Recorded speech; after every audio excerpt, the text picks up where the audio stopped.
안녕하세요. 신앙의 여정에는 많은 사람이 마주하기를 미루는 한 지점이 있습니다. 믿음이 없는 것이 아닙니다. 기도가 부족한 것도 아닙니다. 문제는 아주 중요한 한 가지에 대한 영적 분별입니다. 당신도 느껴본 적이 있습니까? 용서에 대한 이야기는 자주 들리지만 결과에 대한 이야기는 거의 들리지 않는다는 것을. 왜 성경은 이토록 반복해서 경고할까요? 왜 하나님 마음에 합한 사람 다윗조차 잘못 이후에 아픔을 거두었을까요? 왜 하나님과 얼굴을 마주하여 말하던 모세는 약속을 바라보기만 하고 들어가지 못했을까요? 왜 말씀은 여러 방식으로 같은 경고를 계속 반복할까요? 여기에는 많은 사람이 놓치고 지나가는 영적 원리가 있습니다. 어쩌면 그래서 성경은 이토록 분명하게 말합니다. 하나님은 죄를 가볍게 보지 않으십니다. 실수는 피해야 합니다. 그리고 용서가 임한 후에도 남는 것이 있습니다. 이 말은 헛된 두려움을 주기 위함이 아닙니다. 영적 성숙을 깨우기 위함입니다. 용서를 받는 것과 결과 없이 사는 것은 분명히 다르기 때문입니다.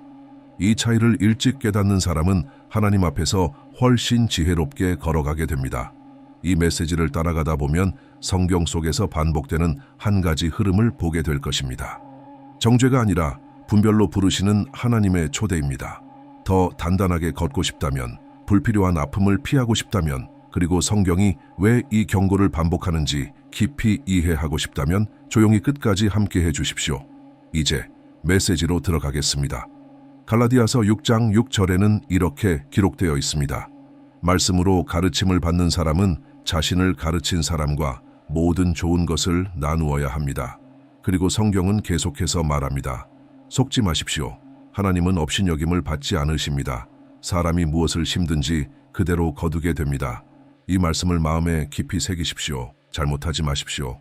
하나님은 조롱을 받지 않으십니다. 사람이 무엇을 심든지 그대로 거두게 됩니다.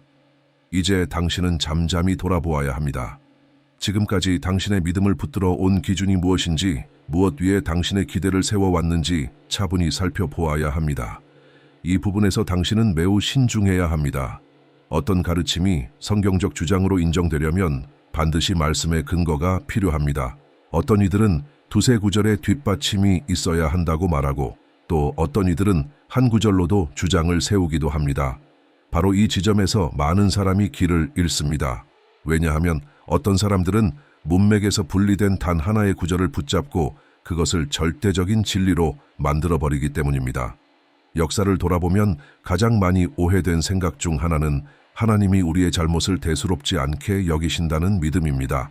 또는 하나님이 언제나 잘못한 사람의 길을 자동으로 바로잡아 주셔야 한다는 생각입니다. 마치 모든 것을 반드시 고쳐주셔야 할 의무가 하나님께 있는 것처럼 여기는 태도입니다. 솔직히 말하면 그것이 어디에 기록되어 있는지 나는 알지 못합니다. 그럼에도 불구하고 많은 사람들은 하나님의 선하심과 하나님의 자비가 그분의 정의보다 더 크게 작용한다고 생각합니다. 그것은 사실이 아닙니다. 내가 당신에게 잘못을 피하라고 말하는 이유는 잘못이 당신의 삶에 심각한 결과를 가져오기 때문입니다. 내가 당신에게 더 분별력 있게 살아가라고 말할 때 그것은 단순히 우연히 마치라는 뜻이 아닙니다. 분별력 있다는 말에는 확신이 있고 단단하며 자신이 무엇을 하는지 아는 사람이라는 의미가 담겨 있습니다. 그런 사람은 결정을 내릴 때 아무렇게나 행동하지 않습니다. 그들은 확신이 있고 흔들리지 않으며 강하고 안정되어 있습니다. 그리고 분명한 목적을 가지고 행동합니다. 대체로 삶은 이런 사람들에게 더 관대하게 흐르는 경우가 많습니다. 그들은 같은 공동체에 있고 같은 성경을 읽고 같은 찬양을 부르고 같은 메시지를 듣습니다. 그러나 분별력 있는 사람들은 인생의 중요한 영역에서 성급하지 않습니다. 그들은 조금 더 천천히 나아갑니다. 기다릴 줄 알고 조급함에 지배되지 않습니다. 그래서 그들은 삶에서 더 깊은 기쁨을, 더 큰 만족을 누리는 경우가 많습니다. 그러나 당신이 이것에 주의를 기울이지 않기로 결정한다면 그 또한 당신의 선택입니다. 비록 성경이 잘못하지 말라고 말하고 있을지라도 말입니다. 이것이 바로 지금 내가 당신과 함께 나누고 싶은 부분입니다. 왜 성경은 잘못하지 말라고 말할까요? 성경은 이렇게 말할 수도 있었습니다. 조금 실수해도 큰 문제는 없다. 그러나 성경은 그렇게 말하지 않습니다. 잘못하지 마십시오. 하나님은 조롱을 받지 않으십니다. 당신이 행한 것은 반드시 그 결과와 반응으로 당신 앞에 돌아오게 됩니다. 그러므로 당신이 부주의하게 살기를 원한다면, 스스로를 강하다고 여기며 잘못을 선택한다면 그 잘못의 열매를 감당할 용기도 함께 붙드십시오. 문제는 없습니다. 당신이 결정에 무책임하기를 원합니까? 관계 속에서 무책임하기를 원합니까? 당신의 일과 건강을 다루는 일에 무책임하기를 원합니까? 그 선택은 당신에게 있습니다. 그러나 기억하십시오. 당신은 결국 그 선택들과 마주하게 됩니다. 그래서 말씀은 처음부터 이렇게 말합니다. 가르침을 받는 사람은, 배움을 얻는 사람은 자신을 가르친 사람과 좋은 것을 나누어야 합니다. 이 의미를 잘 보십시오. 누군가가 당신에게 바른 방향을 제시하고 올바른 도구를 건네준다면 그것은 당신의 삶에 큰 유익이 되어 당신의 가정과 재정과 일과 믿음의 걸음을 풍성한 자리로 이끌 수 있기 때문입니다. 그래서 당신이 잘못을 멈춤으로써 받게 될 복의 일부를 그 일을 돕는 사람과 나누는 것은 자연스러운 일입니다. 이것이 진실입니다. 그러나 만일 당신이 계속해서 잘못의 길을 선택한다면 그 역시 당신의 자유입니다. 당신이 예수를 믿는 믿음이 있다면 아마 하늘에 거하게 될 것입니다. 그러나 이 땅에서의 삶이 좋지 않을 수도 있습니다. 어쩌면 당신은 이렇게 생각할 수 있습니다. 이 땅의 삶이 좋을 필요는 없다고. 그러나 말씀을 다시 보십시오. 요한복음 16장 33절에는 세상에서 환난을 당한다고 기록되어 있습니다. 하지만 그 구절만 붙들고 있겠습니까? 또 이렇게도 기록되어 있습니다. 내가 온 것은 양으로 생명을 얻게 하고 더 풍성히 얻게 하려는 것이라. 또 말씀합니다. 내가 너희를 향한 생각을 내가 안다. 그것은 평안이요 재앙이 아니다. 너희에게 바라는 미래를 주려는 것이다. 또 이렇게 기록되어 있습니다. 내가 오늘 하늘과 땅을 불러 증거로 삼는다. 내가 네 앞에 생명과 저주를 두었으니 너는 생명을 택하여 너와 네 자손이 살게 하라. 삶과 승리와 선한 선택에 대해 말하는 말씀들을 자세히 보면 그 방향은 분명합니다. 조금 더 깊이 살펴보면 우리가 걸어오며 저질렀던 실수들이 매우 중요하다는 것을 보게 됩니다. 해로운 결과를 가져옵니다. 내가 말하고 있는 내용을 붙들기 위해 나훔서 1장 3절을 보십시오. 주님은 노하기를 더디하시지만 능력이 크시며 죄 있는 자를 결코 무죄로 하지 않으십니다. 이 말씀을 마음에 새기십시오. 죄 있는 자를 결코 무죄로 하지 않으십니다. 어쩌면 당신은 이렇게 생각할 수 있습니다. 예수의 피가 나를 무죄로 하지 않았습니까? 나는 죄인이 아니었습니까? 맞습니다. 예수의 피는 값을 치르기 위해 흘려졌습니다. 그분은 어린 양이십니다. 그러므로 당신은 분별해야 합니다. 기도할 때 이름을 사용해야 할 곳에 피를 사용하지 않도록, 또 피를 사용해야 할 곳에 이름을 사용하지 않도록 주의해야 합니다. 이름에는 그 목적이 있고 피에는 또 다른 목적이 있습니다. 우리는 이것을 바르게 이해해야 합니다. 당신은 이렇게 말할 수 있습니다. 하나님은 이 모든 것을 이해하지 않으십니까? 물론 이해하십니다. 성령께서는 우리가 미숙하게 행한 것들을 많이 바로잡아 주십니다. 그러나 왜 더 깊이 이해하고 성숙해지려 하지 않습니까? 많은 경우 사람들은 이해 부족 속에서 피를 사용하여 귀신을 내쫓으려 합니다. 무지 가운데서도 하나님은 자비를 베푸실 때가 많습니다. 그러나 우리는 우리의 방식을 다시 살펴보아야 합니다. 내가 지금 당신에게 전하려는 것은 이 점검입니다. 하나님께서 죄인을 무죄로 여기지 않으시고 잘못하지 말라고 말씀하신다면 당신은 자신의 잘못의 결과를 마주하게 됩니다. 그러나 동시에 우리는 압니다. 그분은 노하기를 더디하십니다. 삼손의 이야기를 보십시오. 거기에서 당신은 하나님의 오래 참으심과 선하심을 보게 됩니다. 삼손이 첫 번째 잘못을 저질렀을 때 하나님은 참으셨습니다. 두 번째 잘못에도 하나님은 참으셨습니다. 그는 계속해서 잘못을 반복했습니다. 그러다가 어느 순간 하나님께서 멈추셨습니다. 여기서 중요한 사실이 있습니다. 성경은 삼손의 힘이 머리카락에 있었다고 단정하지 않습니다. 그는 나실인이었고 그 시대에도 다른 나실인들이 있었습니다. 그러나 삼손이 강해질 때마다 성경은 이렇게 말합니다. 주의 영이 삼손에게 임하셨다. 이 표현은 여러 번 반복됩니다. 주의 영이 삼손에게 임하셨다. 주의 영이 삼손에게 임하셨다. 그러나 삼손이 약해진 날 성경은 말합니다. 삼손은 알지 못했습니다. 주의 영이 이미 그와 함께하지 않았다는 것을. 그러므로 당신의 걸음을 다시 살펴보아야 합니다. 당신의 삶이 더 견고해지고 더 강해지도록 말입니다. 이제 나는 어떤 사람들의 잘못과 그 결과를 당신에게 보여주려 합니다. 하나님께서 모든 것을 단순히 정리해 주셨는지, 결과를 그냥 넘어가셨는지 살펴보십시오. 배우자와 구조 없이 이루어진 임신이 얼마나 큰 부담이 되는지도 보게 될 것입니다. 결혼 밖에서의 관계를 하나님이 용서하실 수 있습니까? 그렇습니다. 하나님은 용서하십니다. 당신은 하늘에 갈 수 있습니까? 그렇습니다. 그러나 그 아이를 책임지고 길러야 하는 무게는 어떻게 합니까? 잘못은 결코 단순하지 않습니다. 많은 사람들이 상담을 요청하며 다가오지만 그 삶을 보면 연속된 잘못된 선택들이 쌓여 있습니다. 하늘에 갈 수는 있지만 이 땅에서는 무거운 삶을 살아가는 경우가 많습니다. 이제 다윗의 잘못을 보십시오. 사무엘하 12장 13절입니다. 다윗이 나단에게 말했습니다. 나는 주께 죄를 지었습니다. 그러자 나단이 말했습니다. 주께서도 당신의 죄를 사하셨습니다. 이 장면은 매우 인상적입니다. 다윗은 전쟁에 나가 있던 한 사람의 아내와 동침했습니다.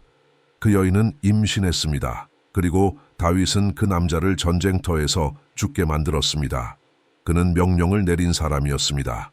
그래서 하나님은 선지자 나단을 그에게 보내셨습니다. 여기에는 중요한 원리가 있습니다. 당신이 바르게 걷고 싶다면 당신에게 진실을 말해줄 영적 권위가 필요합니다. 선지자는 무엇보다 아무도 하지 못하는 말을 당신에게 해줄 수 있는 사람입니다. 당신의 태도가 어긋났을 때, 당신의 선택이 흔들렸을 때 당신을 바로 세워줄 사람이 필요합니다. 그 순간 나단은 다윗에게 구원의 통로가 되었습니다. 그는 다윗에게 분명히 말했습니다. 당신은 우리아의 아내와 동침했고 우리아를 죽게 했으며 하나님은 그 모든 것을 보셨습니다. 다윗이 말했습니다. 나는 주께 죄를 지었습니다. 그러자 나단이 말했습니다. 주께서도 당신의 죄를 사하셨습니다. 당신은 죽지 않을 것입니다. 율법대로라면 그는 죽어야 했습니다. 눈에는 눈, 이에는 이의 원칙이었습니다. 그러나 나단은 분명히 말합니다. 다윗, 당신은 큰 죄를 지었습니다. 당신은 하나님의 계명을 어겼습니다. 그럼에도 하나님은 선지자를 통해 말씀하십니다. 주께서도 당신의 죄를 사하셨습니다. 당신은 죽지 않을 것입니다. 하나님께서 당신을 용서하셨습니다, 다윗. 그러나 14절은 이렇게 말합니다. 그러나 당신의 행동으로 인해 주님의 원수들이 비방할 기회를 얻게 되었습니다. 이 이야기가 드러난 것은 하나님께서 그의 종 다윗을 언급하셨을 때입니다. 다윗은 단지 한 소년이었고 8 형제 가운데 막내였습니다. 사람의 기준으로 보면 그가 그 자리에 오를 만한 조건은 없었습니다. 그런데도 하나님은 그를 세우셨습니다. 하나님은 그에게 존귀와 권세를 주셨고 필요한 모든 것을 맡기셨습니다. 마치 하나님께서 이렇게 말씀하시는 것과 같습니다. 내가 너를 세웠다, 다윗.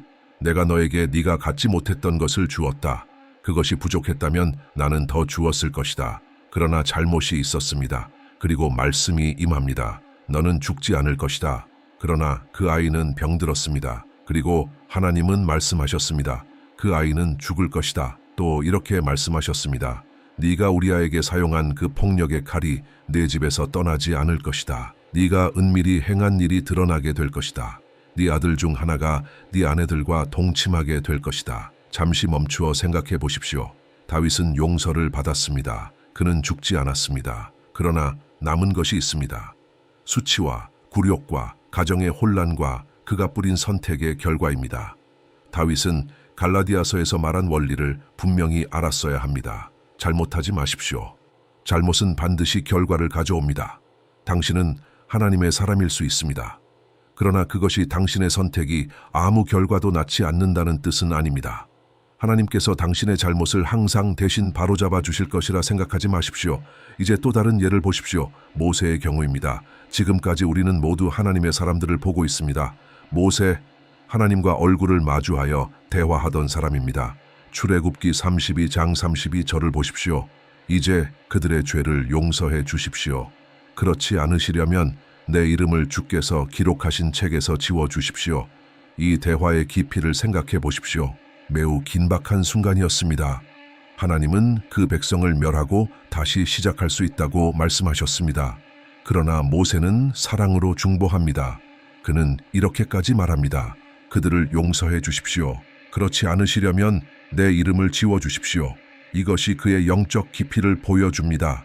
그러나 당신이 반드시 이해해야 할 것이 있습니다. 다윗이든 모세든 아브라함이든 바울이든 베드로든 잘못이 있으면 결과가 따릅니다. 이것을 당신은 알아야 합니다. 누군가가 경솔하게 행동하기로 선택한다면 그 이후에 오는 것을 마주해야 합니다. 절망한 사람처럼이 아니라 열매를 거두고 다시 일어나는 사람처럼 말입니다. 이제 하나님의 응답을 보십시오. 출애굽기 32장 33절입니다. 주께서 모세에게 말씀하셨습니다. 누구든지 나에게 죄를 범하면 내가 그를 내 책에서 지울 것이다. 원리는 분명합니다. 그러나 이후에 일어난 일을 보십시오. 민수기 20장 8절에서 모세의 사건이 나옵니다. 하나님은 이렇게 명령하셨습니다. 지팡이를 들고 너와 네 형 아론이 회중을 모아 그들의 눈앞에서 반석에게 말하라. 그러면 반석이 물을 낼 것이다. 명령은 분명했습니다. 반석에게 말하라는 것이었습니다. 그러나 무슨 일이 일어났습니까? 11절입니다. 모세가 손을 들어 지팡이로 반석을 2번 쳤습니다. 물이 나왔습니다. 백성이 마셨습니다. 짐승들도 마셨습니다. 사람의 눈으로 보면 모든 것이 해결된 것처럼 보였습니다. 백성은 물을 원했습니다. 물이 나왔습니다. 그러나 하나님 앞에서는 옳지 않았습니다. 모세는 큰 압박 속에 있었습니다. 그 백성을 이끄는 일은 결코 쉽지 않았습니다. 그가 마음이 흔들렸다는 것은 이해할 수 있습니다. 당신도 그 감정을 알고 있습니다. 당신에게도 분노할 수 있는 순간이 있습니다. 당신은 사람이기 때문입니다. 그러나 한 가지는 분명합니다. 감정의 순간에도 당신은 하나님께 불순종하거나 그 이름을 욕되게 해서는 안 됩니다. 모세는 격해져 있었습니다. 그러나 하나님은 말씀하셨습니다. 반석에게 말하라. 그런데 그는 가서 반석을 2번 쳤습니다. 물은 나왔습니다. 백성은 마셨습니다. 겉으로는 모든 것이 괜찮아 보였습니다. 그러나 하나님은 모세를 따로 부르셨습니다. 그때 주님께서 모세에게 말씀하셨습니다. 마치 이렇게 묻는 것과 같습니다. 모세야, 내가 너에게 무엇을 명령했느냐? 명령은 분명했습니다. 반석에게 말하라는 것이었습니다. 치라는 것이 아니었습니다. 바로 그 지점에서 문제가 생겼습니다. 이 일의 무게를 생각해 보십시오. 모세는 이 일로 인해 약속의 땅에 들어가지 못했습니다. 이 사실은 당신을 깨어있게 해야 합니다. 하나님과 깊이 동행하던 모세조차 결과를 피하지 못했다면 우리는 얼마나 더 깨어 있어야 하겠습니까? 그러므로 눈을 열고 더 분별 있게 행하십시오. 더 확신 있게 결정하십시오. 다윗도 결과를 맞이했고 모세도 결과를 맞이했습니다. 이제 또 한 사람을 보겠습니다. 아간의 잘못입니다. 여호수아 7장 20절에는 이렇게 기록되어 있습니다.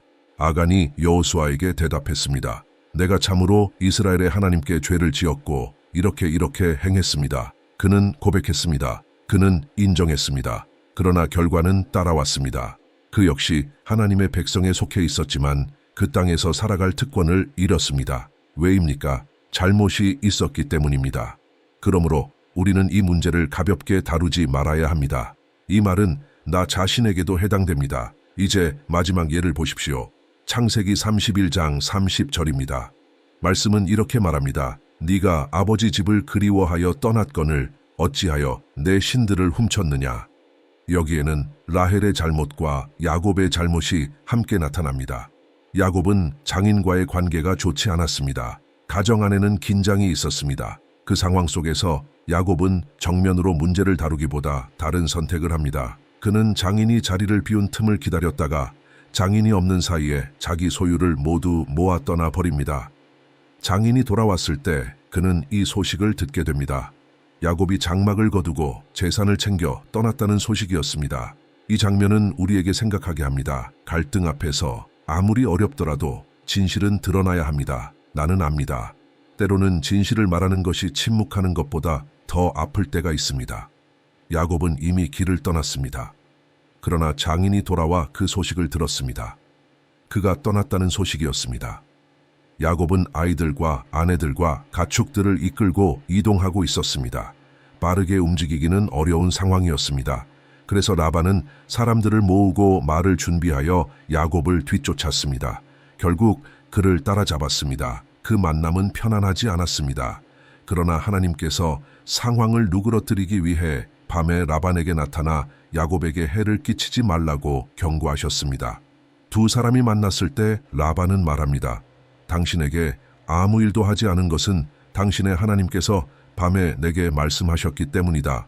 여기서 한 가지 흐름을 보십시오.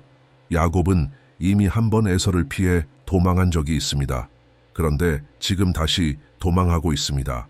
정리되지 않은 선택들이 이어지고 있습니다.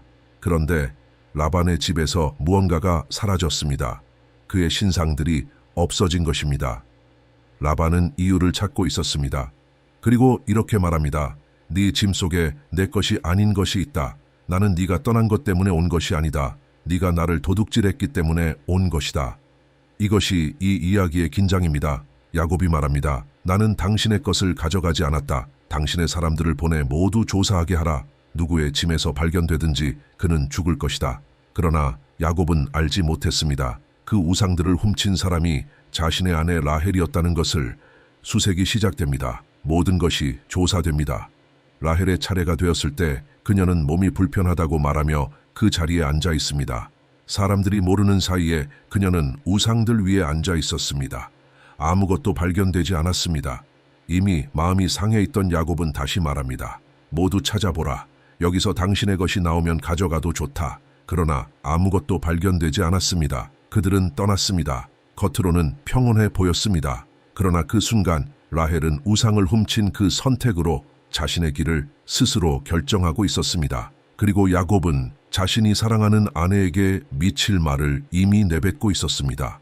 내가 당신에게 보여주려는 것은 이 한 가지입니다. 하나님은 잘못을 가볍게 여기지 않으십니다. 그분은 죄 있는 자를 무죄로 하지 않으십니다. 그러나 동시에 의로우신 하나님은 무죄한 자를 죄인으로 하지도 않으십니다. 어떤 사람은 자신의 상태를 확신한다고 말합니다.